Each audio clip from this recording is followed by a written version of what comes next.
So basically Karnataka ರಾಜ್ಯ ಸರ್ಕಾರಿ ನೌಕರರಿಗೆ ಗಳಿಕೆ ರಜೆ ನಿಗದೀಕರಣಕ್ಕೆ ಸಂಬಂಧಿಸಿದಂತೆ ಒಂದು ಇಂಪಾರ್ಟೆಂಟ್ ಆಗಿರುವಂತಹ ಮಾಹಿತಿಯನ್ನ ಇವತ್ತಿನ ಒಂದು ವಿಡಿಯೋದಲ್ಲಿ ನಾವು ಪಡೆಯೋಣ. ಸೊ ಹಾಗಾಗಿ ವಿಡಿಯೋನ ಕೊನೆವರೆಗೂ ನೋಡಿ ಅಂಡ್ ಚಾನಲ್ಗೆ ಇನ್ನೂ ಸಬ್ಸ್ಕ್ರೈಬ್ ಆಗಿಲ್ಲ ಅಂದ್ರೆ ದಯವಿಟ್ಟು ಸಬ್ಸ್ಕ್ರೈಬ್ ಮಾಡ್ಕೊಳ್ಳಿ.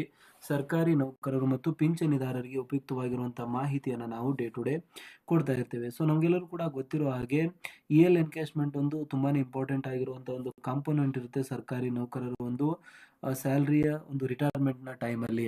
ಸೊ ಹಾಗಾಗಿ EL ಎನ್ಕ್ಯಾಶ್ಮೆಂಟ್ ಏನು 7ನೇ ವೇತನ ಆಯೋಗದ ಪ್ರಕಾರ ಎನ್ಹಾನ್ಸ್ಡ್ ಲಿಮಿಟ್ ಏನಿದೆ, ಇವಾಗ ಎಷ್ಟು EL ಗಳನ್ನ ನಾವು ಎನ್ಕ್ಯಾಶ್ ಮಾಡಬಹುದು, ಅದಕ್ಕೆ ಟ್ಯಾಕ್ಸ್ ಬೀಳುತ್ತಾ ಅಥವಾ ಇಲ್ಲ, ಅಂಡ್ ಮೋರ್ ಇಂಪಾರ್ಟೆಂಟ್ ಆಗಿ ಯಾವ ರೀತಿಯಾಗಿ ಅದನ್ನ ಎನ್ಕ್ಯಾಶ್ ಮಾಡೋದು, ಎಲ್ಲ ಒಂದು ವಿಷಯಗಳಿಗೆ ಸಂಬಂಧಿಸಿದಂತೆ ಇವತ್ತಿನ ಒಂದು ವಿಡಿಯೋದಲ್ಲಿ ಸಂಪೂರ್ಣವಾಗಿರುವಂತಹ ಮಾಹಿತಿಯನ್ನ ಪಡೆಯೋಣ. All right, so let's get started. ಗಳಿಕೆ ರಜೆ ನಿಗದೀಕರಣ ಕರ್ನಾಟಕದಲ್ಲಿ EL ನಿಗದೀಕರಣ ನಿಯಮಗಳು, ಮಿತಿಗಳು ಮತ್ತು ಲೆಕ್ಕಾಚಾರ ಈ ಒಂದು ವಿಡಿಯೋನ ಪ್ರಮುಖ ಉದ್ದೇಶವಾಗಿದೆ.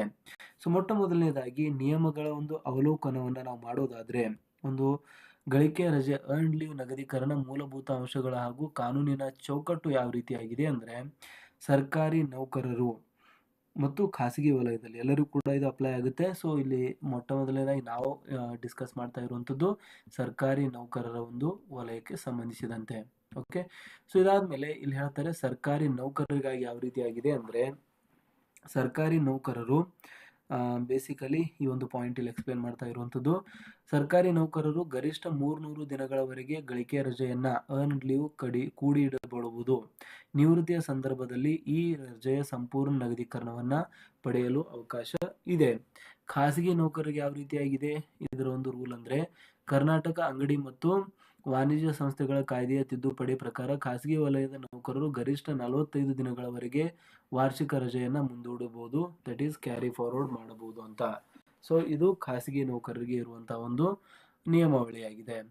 ಸರ್ಕಾರಿ ನೌಕರರಿಗೆ ಸಿಗುವಂತ ಒಂದು ಮೊತ್ತ ಎಷ್ಟಿದೆ ಅಂತ ನಾವು ನೋಡೋದಾದ್ರೆ, ಸೊ ಸರ್ಕಾರಿ ನೌಕರರಿಗೆ ಸಿಗುವಂತ ಮೊತ್ತದ ಬಗ್ಗೆ ಫಸ್ಟ್ ಪಾಯಿಂಟ್ ಏನ್ ಹೇಳುತ್ತೆ, ಸೊ ಈ ಒಂದು ಪಾಯಿಂಟ್ ತುಂಬಾ ಇಂಪಾರ್ಟೆಂಟ್ ಆಗಿರುವಂತದ್ದು, ಸಂಪೂರ್ಣ ತೆರಿಗೆ ಮುಕ್ತ, ಇದು ಕಂಪ್ಲೀಟ್ ಟ್ಯಾಕ್ಸ್ ಫ್ರೀ ಆಗಿರುತ್ತೆ, ಇದರ ಮೇಲೆ ಯಾವುದೇ ರೀತಿಯಾದಂತ ಟ್ಯಾಕ್ಸ್ ಇರೋದಿಲ್ಲ.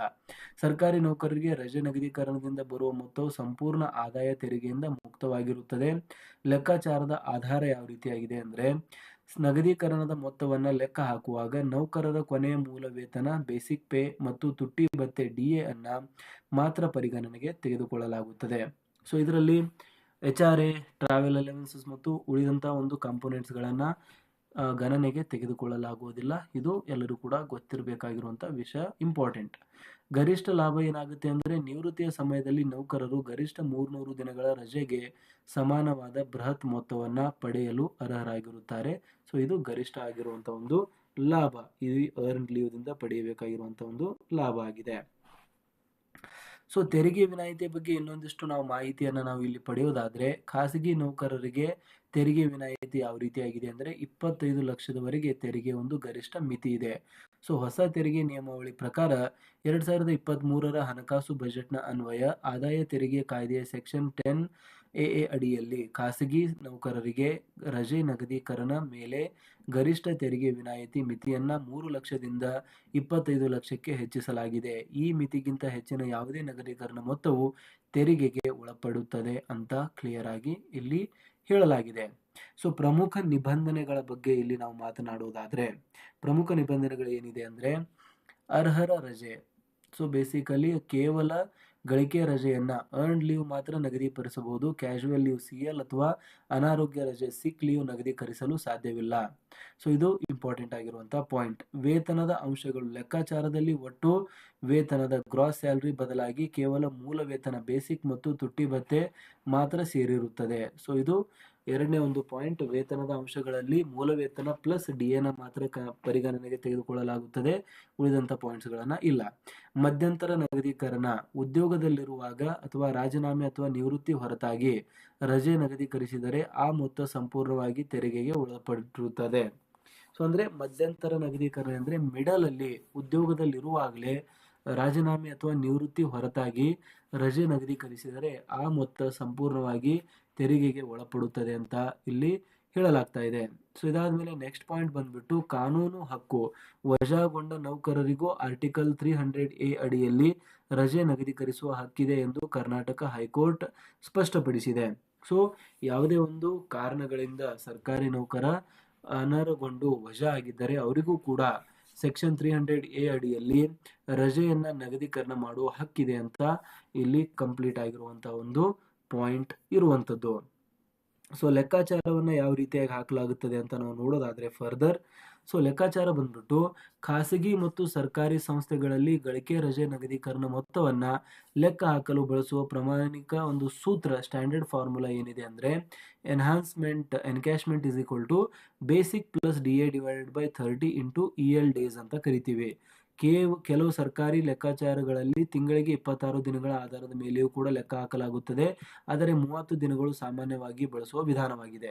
ಸೊ ಇದರಲ್ಲಿ ನಿಮ್ಮ ಒಂದು ಮೂಲ ವೇತನ, ನಿಮ್ಮ ಒಂದು DA ಇಂಟು EL ಡೇಸ್ ಅಂತಂದ್ರೆ ಎಷ್ಟು EL ಬಾಕಿ ಇದೆ, 200, 300, 100, 250 ಎಷ್ಟು ದಿನಗಳು ಬಾಕಿ ಇದೆ ಅದನ್ನ ಇಲ್ಲಿ ಮಲ್ಟಿಪ್ಲೈ ಮಾಡಬೇಕಾಗುತ್ತೆ. ಸೊ ಈ ಒಂದು ಸ್ಟ್ಯಾಂಡರ್ಡ್ ರೂಲ್ಸ್ ನ ಆಧಾರದ ಮೇಲೆ ಒಂದು EL ಎನ್ಕ್ಯಾಶ್ಮೆಂಟ್ ಅನ್ನ ಕ್ಯಾಲ್ಕುಲೇಟ್ ಮಾಡಲಾಗ್ತಾ ಇರುವಂತದ್ದು ನೀವು ನೋಡ್ತಾ ಇದ್ದೀರಾ.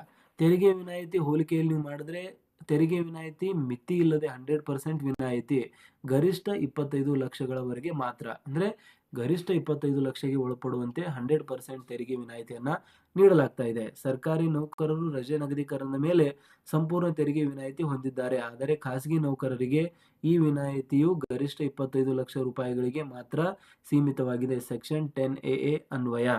ಸೊ ಇಲ್ಲಿ ಖಾಸಗಿ ನೌಕರಿಗೆ ಮಾತ್ರ ಈ ಒಂದು ತೆರಿಗೆ ವಿನಾಯಿತಿ 25 ಲಕ್ಷ ಒಳಗೆ ಒಂದು ಮ್ಯಾಕ್ಸಿಮಮ್ ಲಿಮಿಟ್ ಇದೆ, ಆದರೆ ಸರ್ಕಾರಿ ನೌಕರಿಗೆ ಯಾವುದೇ ರೀತಿಯಾದಂತಹ ಲಿಮಿಟ್ ಇಲ್ಲ. ಅದೆಷ್ಟು ಅಮೌಂಟ್ ಇದ್ರೂ ಕೂಡ ಅದರ ಮೇಲೆ ಯಾವುದೇ ರೀತಿಯಾದಂತಹ ಟ್ಯಾಕ್ಸ್ ಬೀಳೋದಿಲ್ಲ ಅನ್ನೋದು ಹೇಳ್ತಿದ್ದಾರೆ. ಸಂಪೂರ್ಣ ತೆರಿಗೆ ವಿನಾಯಿತಿ ಹೊಂದಿದ್ದಾರೆ ಅಂತ ಹೇಳಲಾಗ್ತಾ ಇದೆ. ಸೊ ತುಂಬಾ ಇಂಪಾರ್ಟೆಂಟ್ ಆಗಿರುವಂತಹ ಪಾಯಿಂಟ್, ಪ್ಲಸ್ ಪಾಯಿಂಟ್ ಅಂತಾನೆ ಹೇಳ್ಬಹುದು ಸರ್ಕಾರಿ ನೌಕರಿಗೆ ಕಂಪೇರ್ ಟು ಖಾಸಗಿ ವಲಯ. ವಜಾಗೊಂಡ ನೌಕರರಿಗೂ ಆರ್ಟಿಕಲ್ 300A ಅಡಿಯಲ್ಲಿ ಗಳಿಕೆ ರಜೆ ನಿಗದೀಕರಿಸುವ ಸಾಂವಿಧಾನಿಕ ಹಕ್ಕಿದೆ. ಇದನ್ನ ಶಿಕ್ಷೆಯಾಗಿ ತಡೆಯುವಂತಿಲ್ಲ ಅಂತ ಕರ್ನಾಟಕದ ಉಚ್ಚ ನ್ಯಾಯಾಲಯ ಮಾರ್ಚ್ 2025ರಲ್ಲಿ ತೀರ್ಪನ್ನು ನೀಡಿರುವಂತದ್ದು ಕೂಡ ಇಲ್ಲಿ ನಾವು ಉಲ್ಲೇಖ ಮಾಡ್ತಾ ಇರುವಂತದ್ದು. ಏನಕ್ಕಂದ್ರೆ ಇದರಿಂದ ಸರ್ಕಾರಿ ನೌಕರರು ವಜಾಗೊಂಡ್ರು ಕೂಡ ಅವರು ತಮಗೆ ಬರಬೇಕಾಗಿರುವಂತಹ EL ಎನ್ಕ್ಯಾಶ್ಮೆಂಟ್ ಅನ್ನ ಪಡಿತಾರೆ ಅಂತಾನೆ ಹೇಳ್ಬೋದಾಗಿದೆ. ಸೊ ಏನಾದರೂ ಪ್ರಶ್ನೆಗಳಿದ್ರೆ ದಯವಿಟ್ಟು ಕಮೆಂಟ್ ಅಲ್ಲಿ ತಿಳಿಸಿ, ಮತ್ತು ಈ ಒಂದು ವಿಡಿಯೋ ಒಳ್ಳೆದನಿಸಿದ್ರೆ ಖಂಡಿತವಾಗೂ ಲೈಕ್ ಮಾಡಿ. ಸೊ ಇದೇ ರೀತಿಯಾದಂತಹ ಅಪ್ಡೇಟ್ಸ್ ಗಳನ್ನ ನಾವು ಡೇ ಟು ಡೇ ಕೊಡ್ತಾ ಇರ್ತೀವಿ. ಸೊ ಹಾಗಾಗಿ ಚಾನಲ್ನ ಇನ್ನೂ ಸಬ್ಸ್ಕ್ರೈಬ್ ಮಾಡಿಲ್ಲ ಅಂದ್ರೆ ದಯವಿಟ್ಟು ಸಬ್ಸ್ಕ್ರೈಬ್ ಮಾಡ್ಕೊಳ್ಳಿ.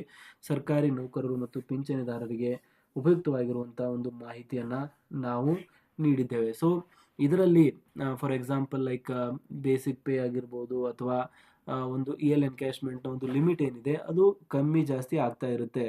ಏನಕ್ಕಂದ್ರೆ 6ನೇ ವೇತನ ಆಯೋಗದಲ್ಲಿ ಬೇರೆ ಆಗಿರುವಂತಹ ಲಿಮಿಟ್ ಇತ್ತು, 7ನೇ ವೇತನ ಆಯೋಗದಲ್ಲಿ ಬೇರೆ ಆಗುತ್ತೆ, ಇನ್ನೇ ಮುಂದೆ ಬರುವಂತ 8ನೇ ವೇತನ ಆಯೋಗದಲ್ಲಿ ಈ ಒಂದು ಲಿಮಿಟ್ ಮತ್ತೆ ಬೇರೆ ಆಗುತ್ತೆ. ಸೊ ಈ ರೀತಿಯಾಗಿ ಯಾವ ರೀತಿಯಾಗಿ ಒಂದು ವೇತನಗಳು ಆಯೋಗಗಳು ಚೇಂಜ್ ಆಗ್ತಾ ಹೋಗುತ್ತೆ, ಸೊ ಅದೇ ರೀತಿಯಾಗಿ ಇದು ಕೂಡ ಚೇಂಜ್ ಆಗುತ್ತೆ. ಕಾಲಕಾಲಕ್ಕೆ ಇದನ್ನ ಕೂಡ ಪರಿಷ್ಕರಣೆ ಮಾಡಲಾಗುತ್ತೆ.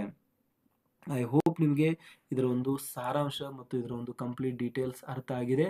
ಸೊ ಸಿಗೋಣ ಸ್ನೇಹಿತರೆ ಮುಂದಿನ ವಿಡಿಯೋದಲ್ಲಿ. ಜೈ ಹಿಂದ್, ಜೈ ಕರ್ನಾಟಕ.